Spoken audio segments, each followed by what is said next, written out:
Charybde et Scylla sont deux monstres marins de la mythologie grecque, situés de part et d'autre d'un endroit traditionnellement identifié comme étant celui de Messie. La légende est à l'origine de l'expression tombée de Charybde dans Scylla, qui signifie aller de mal en pis. Plus précisément, Charybde symbolise tout ou rien, la mort pour tout ou la vie pour tout, selon un jeu de probabilité.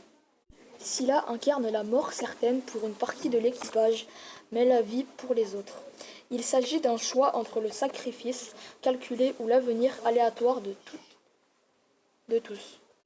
la vie de tous. Charybde était la fille de Poséidon et de Gaïa.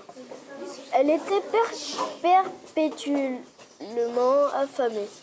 Lorsqu'elle dévora le bétail d'Héraclès, le fils de Zeus la punit en l'envoyant au fond d'un détroit, formé par un bras de mer qui sépare région de Mycénée. Non loin de là vivait Scylla. À l'origine, Scylla était une nymphe dont Glaucos était follement amoureux. Ce dernier alla demander à la magicienne Circé un philtre d'amour, mais celle-ci, éperdument amoureuse de Glaucos et jalouse de Scylla, profita de l'occasion pour changer la nymphe en un monstre terrifiant. Dans l'Odyssée, Circé décrit à Ulysse la route qu'il doit suivre en ces termes.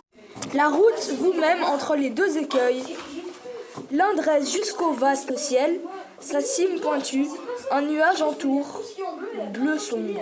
Aucun mortel ne pourrait y monter, ni s'y tenir, car la roche est si lisse et semble polie tout autour.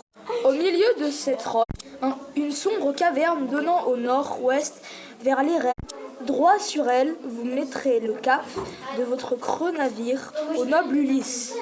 D'une flèche, un homme robuste tirant d'un creux navire ne touchera pas le fond de cette caverne. Scylla aux cris retentissait, y habite. Scylla est présentée comme une créature monstrueuse dont le cri retentissait en un aboiement qui résonne sur les paroles de la caverne. Circé la qualifie de mal éternel, terrible fléau, réalité sauvage et qu'on ne peut combattre. Malgré les recommandations de Circé, Ulysse se munit de 2 longues piques pour affronter le mais en vain. Il perdit 6 de ses marins et donne l'ordre de s'écarter au plus vite du rocher.